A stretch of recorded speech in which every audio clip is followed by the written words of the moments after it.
Good morning बच्चों। देखिए, last video में जो टॉपिक हम लोग देखे थे वो टॉपिक था विभिन्न हितबद्ध वर्गों के प्रति सामाजिक उत्तरदायित्व। ठीक है, तो व्यवसाय जो है उनका जिन जिन वर्गों के प्रति जो उत्तरदायित्व है उस उत्तरदायित्व की क्या है हम लोग पढ़ेंगे। तो इसमें दो वर्गों के प्रति उत्तरदायित्व को हम लोग पढ़ चुके थे। एक स्वयं के प्रति व्यवसाय का उत्तरदायित्व और दूसरा स्वामियों या अंशधारियों के प्रति व्यवसाय का उत्तरदायित्व। ठीक है, और आज जो है तीसरा पॉइंट कर्मचारियों के प्रति व्यवसाय का उत्तरदायित्व। क्लियर है? तो कर्मचारियों के प्रति व्यवसाय का उत्तरदायित्व क्या क्या है इस वीडियो में हम लोग देखेंगे। ठीक है, तो देखिए क्या एक्सप्लेन कर रहा है कि व्यावसायिक संस्थान छोटे हो या बड़े सभी में कुछ न कुछ कर्मचारी कार्य करते हैं तथा वे व्यवसाय के कार्यों में अपना सहयोग प्रदान करते हैं। इन कर्मचारियों के साथ सदैव सहयोग एवं मानवीय व्यवहार अपनाया जाना चाहिए ताकि वे पूर्णतः संतुष्ट रहे व पूर्ण क्षमता से व्यवसाय के कार्यों में सहयोग दे सकें। अब देखिए, व्यवसाय संस्थान, ठीक है, छोटा हो या बड़ा हो, हमेशा कुछ ना कुछ कर्मचारी जो है उस व्यवसाय में करते रहते हैं और व्यवसाय के कार्यों में अपना सहयोग प्रदान करते हैं। ठीक है, काम कौन करता है फर्म के अंदर, संस्था के अंदर, व्यापार के अंदर? तो कर्मचारी ही क्या करते हैं? काम करते हैं। इन कर्मचारियों के साथ जो है हमेशा जो है सहयोग और मानवीय व्यवहार अपनाया जाना चाहिए ताकि क्या है, जब उनके साथ मानवीय और सहयोग का भावना जब अपनाया जाएगा तभी क्या है, कर्मचारी पूर्ण संतुष्ट होकर क्या करेंगे, क्षमता से व्यवसाय के लिए क्या करेंगे, काम करेंगे, सहयोग प्रदान करेंगे। ठीक है, असंतुष्ट कर्मचारी व्यवसाय के लिए बाधक तथा उस कीड़े की भांति होते हैं जो धीरे धीरे पूरी लकड़ी को खा जाते हैं। अब देखिए, अगर कोई कर्मचारी असंतुष्ट है अपने व्यवसायी से, अपने मालिक से, ठीक है, तो ये उसे कीड़े के भांति है जो धीरे धीरे पूरे लकड़ी को खा जाता है। प्रोफेसर वालपोल के अनुसार एक कर्मचारी होने के नाते उद्योग में वह संयुक्त भागीदार है। अब देखिए, अगर कर्मचारी फर्म में काम कर रहा है तो क्या है, उस उद्योग में क्या है, संयुक्त भागीदार है, मतलब साझेदार है, जिसमें उसका रुपया तो नहीं लगा है वरन क्या है, पूरा जीवन लगा हुआ है। देखिए, वो पैसा तो नहीं लगाया है पर क्या है, पूरा अपना जीवन उस व्यवसाय में लगा चुका है। किसी व्यवसाय में कर्मचारियों के महत्व को स्वीकारते हुए general food corporation of USA के पूर्व अध्यक्ष श्री फ्रांसिस ने कहा है कि आप एक व्यक्ति का समय खरीद सकते हैं, ठीक है, उसकी शारीरिक उपस्थिति खरीद सकते हैं, निश्चित मात्रा में उसकी स्नायु खरीद सकते हैं, लेकिन व्यक्ति का उत्साह, उसकी स्वाभिभक्ति, उसकी आत्मा, निष्ठा तथा भावना नहीं खरीद सकते हैं। इस प्रकार कर्मचारी किसी संस्था के धरोहर होते हैं। क्लियर है? कर्मचारी क्या होते हैं? किसी भी संस्था के धरोहर होते हैं, मतलब बोला जाए तो धरोहर मतलब संपत्ति होते हैं। अतः कर्मचारी व श्रमिकों के प्रति व्यवसाय के निम्न दायित्व होने चाहिए। अब देखिए, कर्मचारी जो काम कर रहे हैं या जो मजदूर काम कर रहे हैं, श्रमिक जो काम कर रहे हैं, उनके प्रति व्यवसाय के क्या क्या उत्तरदायित्व होने चाहिए। तो पहले नंबर पे दिया हुआ है, कार्य के अनुसार उचित पारिश्रमिक प्रदान करना। जब कर्मचारी व्यवसाय के अंदर काम कर रहे हैं तो उनको क्या है, एक अच्छा पारिश्रमिक, जितना क्या है, जिस पारिश्रमिक से उसका जीवन क्या है, बेहतर तरीके से जो है चल सकें। ठीक है, जीवन यापन बेहतर तरीके से कर सकें। फिर है दूसरा पॉइंट, सेवा में स्थायित्व प्रदान करना। स्थायित्व का मतलब क्या होता है, जब कर्मचारी को मालूम हो जाए कि मैं इस फर्म में सदैव के लिए हूँ तो उसको स्थायित्व कहते हैं। ठीक है, कभी कभी क्या होता है, कोई व्यवसायी का एक आदतन होता है कि वो कर्मचारियों को रख रहा है 2 महीने के लिए, 6 महीने के लिए, साल भर के लिए, उसके बाद उसको निकाल दे रहे हैं। ठीक है, तो जब कर्मचारियों के मन में ये भावना आ जाएगा कि मैं इस फर्म में हमेशा के लिए हूँ, तो क्या होगा, वो अपना संपूर्ण जीवन जो है उस फर्म के लिए, उस व्यवसाय के लिए लगा देगा। ठीक है। फिर तीसरा पॉइंट है सामाजिक सुरक्षा एवं श्रम कल्याण के कार्य करना। अब देखिए एक व्यवसायी जो होता है तो वो कर्मचारियों के सुरक्षा के लिए और उस कर्मचारियों के कल्याण के लिए कार्य करना होता है। इससे क्या होता है, कर्मचारियों को जब सुरक्षा मिलेगा, उनके कल्याण के लिए काम किया जाएगा, ठीक है, तो इससे क्या होगा, उनके मन में एक संतुष्टि मिलेगा, क्योंकि व्यवसायी जो है उनके हित में काम कर रहा है। तो इससे क्या है, वो फर्म के लिए अपना पूरा संपूर्ण जीवन जो है व्यवसाय के लिए जो है वो लगा देंगे। ठीक है। चौथा पॉइंट है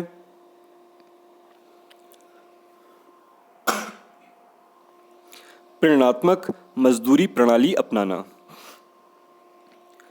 देखिए, जो मजदूर काम कर रहे हैं व्यवसाय के अंदर, उन मजदूरों का मजदूरी इतना होना चाहिए जिससे उनको कार्य के प्रति क्या हो, प्रेरणा मिले। ठीक है। इतना कभी कभी क्या होता है, किसी व्यवसाय में मजदूरों का मजदूरी इतना कम होता है जिससे क्या है वो अपने जो रहन सहन का स्तर नहीं सुधार पाते हैं। तो क्या होता है, उनको काम में क्या है, प्रेरणा नहीं मिल पाता है। तो उनकी मजदूरी इतना हो जिससे काम के प्रति क्या हो, उनको प्रेरणा मिलते रहे।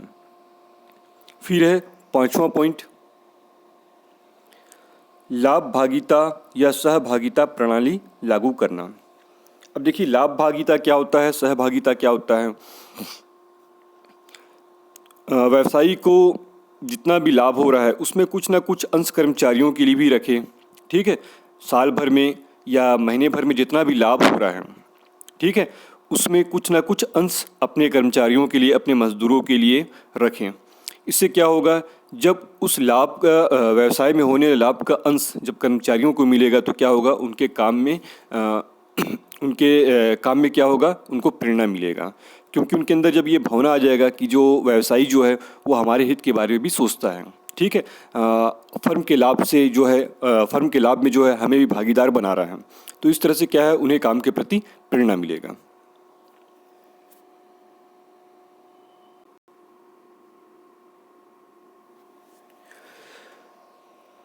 अब देखिए, छठवां पॉइंट है कार्य के दौरान दुर्घटना की क्षतिपूर्ति करना।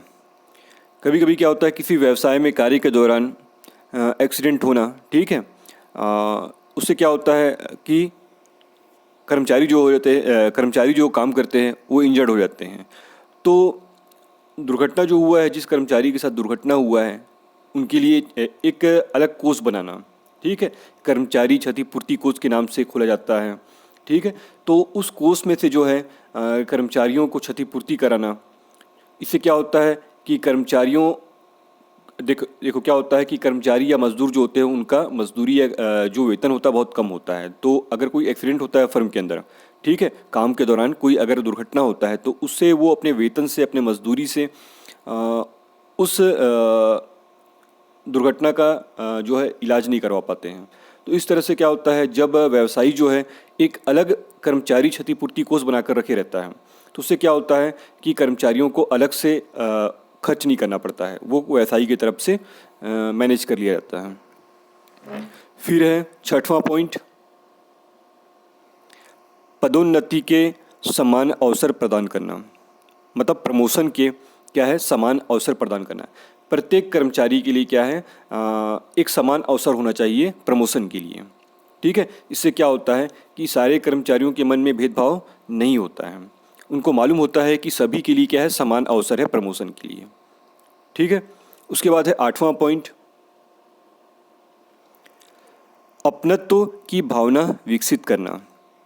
अपनत्व क्या होता है कि अपनापन की भावना जो है, जो व्यवसायी होता है वो किसी कर्मचारी से क्या है, भेदभाव ना करे, सभी के साथ अपनत्व का जो है भावना अपनाए। ठीक है। उसके बाद है नौवां पॉइंट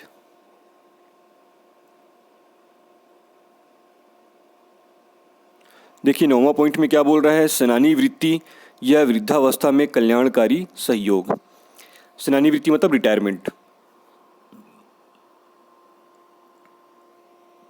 देखिए, जब कर्मचारी एक एज क्रॉस कर लेता है तो उसके बाद क्या होता है, उसका रिटायरमेंट हो जाता है जब काम करने की क्षमता उसकी कम हो जाती है 60 साल, 62 साल या 65 साल की उम्र में। तो क्या है, उस रिटायर होने के बाद एक व्यवसायी का ये रिस्पॉन्सिबिलिटी है कि वो अपने कर्मचारी के लिए क्या है, रिटायर होने के बाद भी क्या है, कुछ ना कुछ अमाउंट जो है, कुछ ना कुछ वेतन जो है अपने कर्मचारियों को देता रहे। ठीक है, जिससे उसका जीवन यापन जो है होता रहे। फिर है 10वां पॉइंट, कर्मचारी प्रशिक्षण, शिक्षा व अन्य कार्यों का विस्तार करना। देखिए व्यवसाय के अंदर जो है कर्मचारी समय समय पर क्या है, नए कर्मचारी आते रहते हैं तो उनको प्रशिक्षित करना, प्रशिक्षण देना, शिक्षा व अन्य कार्यों का विस्तार करना। जो भी फर्म के अंदर जो कर्मचारी है उनको प्रशिक्षित करना, उनको शिक्षा देना। ठीक है, तो इस तरह से क्या होता है, जब कर्मचारी प्रशिक्षित होते हैं तो अपने काम में क्या है वो लीन हो जाते हैं, पूरा 100% जो है अपने काम को देते हैं। क्लियर है? तो केवल 10 पॉइंट ही देखेंगे। अब जो है नेक्स्ट, उपभोक्ताओं के प्रति व्यवसायी के उत्तरदायित्व, responsibilities of business towards customer. ठीक है, या कंज्यूमर। क्या है, उपभोक्ताओं के प्रति व्यवसाय के उत्तरदायित्व। देखिए इसमें क्या एक्सप्लेन कर रहा है कि समाज में रहने वाला प्रत्येक व्यक्ति ग्राहक होता है। ठीक है, समाज में जितने भी व्यक्ति हैं वो सभी क्या है, कहीं ना कहीं ग्राहक हैं, क्योंकि कुछ ना कुछ वस्तुओं का उपभोग कर रहे हैं वो। उत्पादक, कर्मचारी, व्यवसायी, थोक विक्रेता सभी क्या है, ग्राहक या उपभोक्ता होते हैं।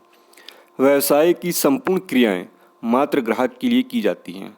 अब देखिए व्यवसाय व्यवसाय में जितना भी क्रिया हो रहा है वो क्या है, कस्टमर के लिए ही क्या है, किया जा रहा है।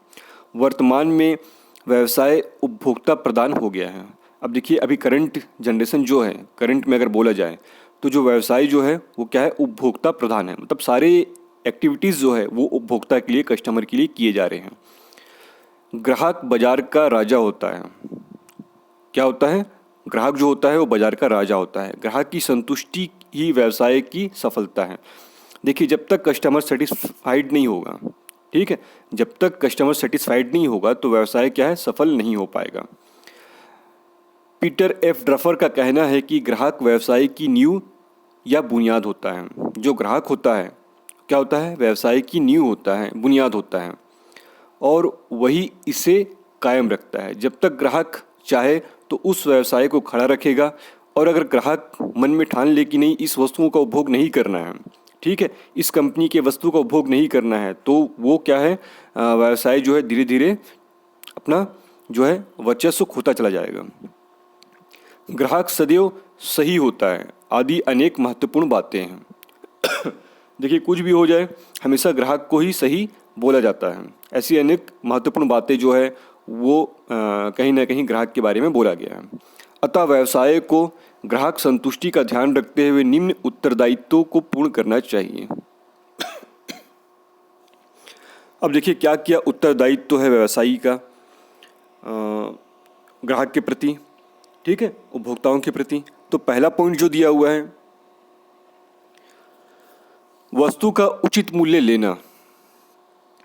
व्यवसायी का यह उत्तरदायित्व है कि उपभोक्ता से वस्तु का उचित मूल्य प्राप्त करे, क्योंकि यह मान्यता है कि व्यवसायी ग्राहक को केवल एक बार लूट सकता है वह या बेवकूफ़ बना सकता है, बार बार नहीं। अर्थात दूसरी बार ग्राहक उस व्यवसायी के पास जाएगा ही नहीं।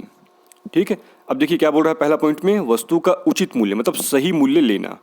व्यवसायी जो व्यवसाय का जो व्यवसायी है, ठीक है, बिजनेसमैन जो है, उसका सबसे बड़ा उत्तरदायित्व क्या है कि उपभोक्ता से वस्तु का सही मूल्य प्राप्त करें।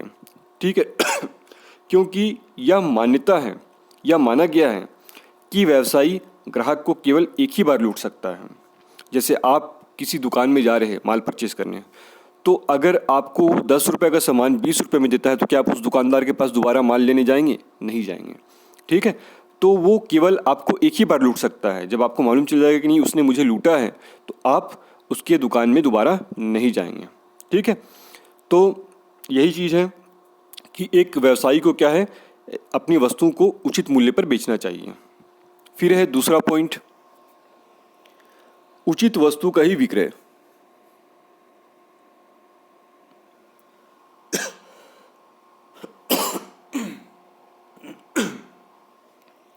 दूसरा पॉइंट क्या है, उचित वस्तु का ही विक्रय। व्यवसायी को सदैव उचित वस्तु का ही विक्रय करना चाहिए। जो बिजनेसमैन जो है उसको क्या करना चाहिए, हमेशा उचित वस्तु का, अच्छे वस्तु का ही क्या करना चाहिए, विक्रय करना चाहिए। अर्थात वस्तु में कोई मिलावट या धोखा कपट नहीं होना चाहिए। नकली माल से सदैव बचना चाहिए। अब देखिए कभी कभी क्या करते हैं दुकानदार, व्यवसायी जो होता है क्या करता है, अच्छा लाभ कमाने के लिए कम गुणवत्ता वाली वस्तु को विक्रय करता है, जिससे क्या होता है, उपभोक्ता जो है संतुष्ट नहीं होता है। जब उपभोक्ता को मालूम चल जाएगा कि दुकानदार ने मुझे नकली वस्तु बेचा है और ज़्यादा लाभ कमाया है, तो आप क्या करेंगे, उस दुकानदार के पास नहीं जाएंगे। ठीक है, तो इस तरह से क्या है, जो दुकानदार है उसका एक उत्तरदायित्व है कि नकली माल को हमेशा बेचने से बचें। ठीक है, उपभोक्ता को नकली माल देने से बचें। फिर है तीसरा पॉइंट, विज्ञापन में मिथ्या वर्णन से बचना। वस्तु के अनुचित प्रचार प्रसार व विज्ञापन में मिथ्या वर्णन से व्यवसायी को सदैव बचना चाहिए, क्योंकि विज्ञापन से आकर्षित होकर उपभोक्ता केवल एक ही बार बेवकूफ़ बन सकता है। देखिए कभी कभी क्या होता है, कोई दुकानदार या कोई व्यवसायी जो होता है वो क्या करता है, जो वस्तु का जो एक्चुअल क्वालिटी है उससे बढ़ चढ़ कर क्या करता है, मिथ्या वर्णन कर देता है। ठीक है, तो उपभोक्ता क्या होता है, उससे आकर्षित होकर उस वस्तु को लेता है। पर क्या होता है कि आप किसी भी चीज़ के बारे में केवल एक ही बार बेवकूफ़ बन सकते हैं। ठीक है, बार बार बेवकूफ़ नहीं बन सकते हैं। तो इसलिए एक व्यवसायी का उत्तरदायित्व तो ये होता है कि वो वस्तु के संबंध में मिथ्या जो है वर्णन ना करे, विज्ञापन ना करें। फिर है चौथा पॉइंट, मानकीकृत वस्तु ही बेचना। ठीक है, व्यवसायी का यह दायित्व है कि वह केवल मानकीकृत वस्तु का ही विक्रय करे। इस हेतु भारत सरकार ने भारत मानक संस्थान इंडियन स्टैंडर्ड इंस्टीट्यूट खोला है, जो वस्तु की गुणवत्ता को मापता है। अब देखिए, अभी आप कोई भी वस्तु परचेस करते हैं तो उसमें देखिएगा कहीं ना कहीं ISI मार्का लगा रहता है। ठीक है, तो ISI का मार्का यही है कि भारत मानक संस्थान जो है उस वस्तु को अप्रूव कर चुका है। ठीक है, क्या कर चुका है, अप्रूव कर चुका है। उससे क्या होता है कि जब भारत मानक संस्थान जो है जिस वस्तु को अप्रूव कर देता है, मतलब वो उपभोक्ता के लिए सही है। ठीक है, वो उपभोक्ता के उपभोग के लिए ही है। ठीक है, तो एक व्यवसायी का ये दायित्व है कि वो केवल क्या है, मानकीकृत, मतलब जो भारत मानक संस्थान द्वारा मानकीकृत कर दिया गया है, केवल उन्हीं वस्तुओं को बेचें। ठीक है, जो ISI मार्का से अलग है उन वस्तुओं को ना बेचें। फिर है पांचवा पॉइंट, उचित पैकिंग। ग्राहक को सदैव अच्छी वस्तु उचित पैकिंग कर देना चाहिए। अब देखिए, आप कुछ वस्तु खरीद रहे हैं, जैसे कोई भी वस्तु अपने उपभोग के लिए खरीद रहे हैं, तो वो अच्छी पैकिंग में होना चाहिए। तो एक व्यवसायी का ये उत्तरदायित्व होता है कि वो अपनी वस्तु को क्या करे, अच्छे से पैकिंग करके ग्राहक को दें। ठीक है, कस्टमर को दें।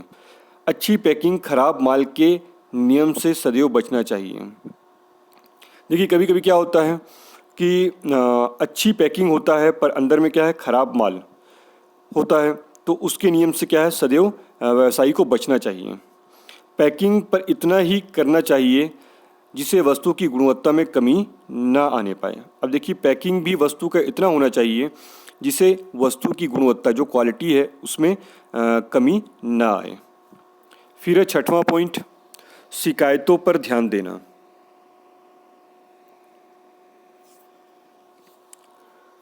इसे विक्रय उपरांत सेवा कहा जाता है। ग्राहक की शिकायत को सदैव सुझाव मानना चाहिए तथा उन सुझावों के आधार पर उचित कदम उठाना चाहिए। अब देखिए, एक व्यवसायी का उत्तरदायित्व ये भी होता है कि विक्रय के उपरांत, जैसे आपने किसी शॉप से कुछ वस्तु, कुछ प्रोडक्ट खरीदा। ठीक है, तो अगर जैसे इलेक्ट्रॉनिक गैजेट्स हैं, ठीक है, तो अगर इलेक्ट्रॉनिक गैजेट्स में कुछ प्रॉब्लम आ रहा है खरीदने के बाद, तो व्यवसायी का यह उत्तरदायित्व होता है कि विक्रय के बाद भी क्या है, आपको उस वस्तु के संबंध में सेवा दे। ठीक है। उसके बाद है 7वां नंबर, मरम्मत सुविधा प्रदान करना। वस्तु के विक्रय के पश्चात यदि वस्तु गारंटी अवधि में खराब हो जाती है तथा तब व्यवसायी का यह दायित्व है कि उस वस्तु की मरम्मत निःशुल्क कराए। इससे व्यवसाय के प्रति विश्वास बढ़ता है। अब देखिए क्या है, वस्तु के विक्रय के पश्चात, जैसे कोई शॉप ऑनर है, वो क्या किया, किसी वस्तु को सेल किया, बेचा, उसके बाद ठीक है, यदि वस्तु गारंटी पीरियड में है, क्या है, गारंटी पीरियड में ख़राब हो जाती है, जैसे आपने मोबाइल लिया और साल भर का वारंटी होता है, तो उस अवधि में अगर ख़राब हो जाता है तो व्यवसायी जो बिजनेस शॉप ऑनर होता है, बिजनेस ऑनर जो होता है, उसका ये रिस्पॉन्सिबिलिटी होता है कि इस वस्तु की मरम्मत की निःशुल्क कराए। ठीक है, उस वस्तु की मरम्मत कैसे करवाए, निःशुल्क, फ्री ऑफ कॉस्ट। ठीक है, इससे व्यवसाय के प्रति क्या है, ग्राहक का विश्वास बढ़ता है। फिर है नेक्स्ट पॉइंट,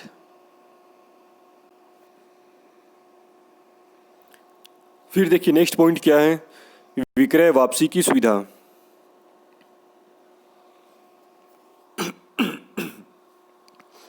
ऐसी वस्तु जिसके विक्रय के पश्चात गुणवत्ता में कोई कमी न आती हो, उसकी विक्रय वापसी की सुविधा व्यवसायी को देनी चाहिए।